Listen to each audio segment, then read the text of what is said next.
తెలుగు రాష్ట్రాల్లో బనకచెర్ల ప్రాజెక్ట్ ఇప్పుడు political hot topic గా మారింది. బనకచెర్ల ప్రాజెక్టుకు తెలంగాణ ఎందుకు అడ్డుపడుతోందని మంత్రి లోకేష్ ప్రశ్నించారు. ఈ వ్యాఖ్యలకు కౌంటర్ ఇచ్చారు మాజీ మంత్రి హరీష్ రావు. గతంలో కాళేశ్వరాన్ని అడ్డుకునేందుకు చంద్రబాబు ప్రయత్నించారన్నారు.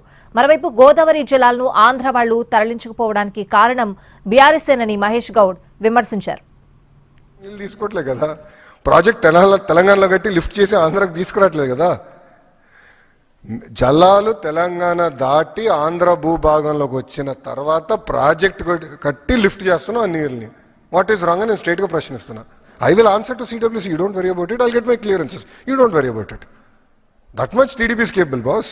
మరి సముద్రంలో కలిసే నీళ్ళు అయితే ఉమ్మడి ఆంధ్రప్రదేశ్లోనే గోదావరి నదిలో 1480 టీఎంసీల నీళ్లున్నాయి.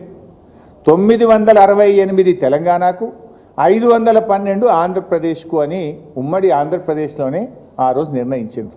ఇది అసెంబ్లీలో కూడా పెట్టిండ్రు, జస్టిస్ శ్రీకృష్ణ కమిటీకి కూడా ఇచ్చిండ్రు. మొత్తం కూడా నిర్ణయం జరిగింది.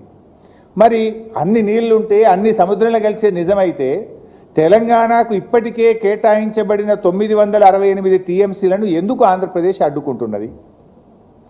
ఆ 968 టీఎంసీలకు లోబడి తెలంగాణ కడుతున్న ప్రాజెక్టులకు ఎందుకు ఆంధ్రప్రదేశ్ ప్రభుత్వం అడ్డు చెప్తున్నది? దీనికి సమాధానం చెప్పండి.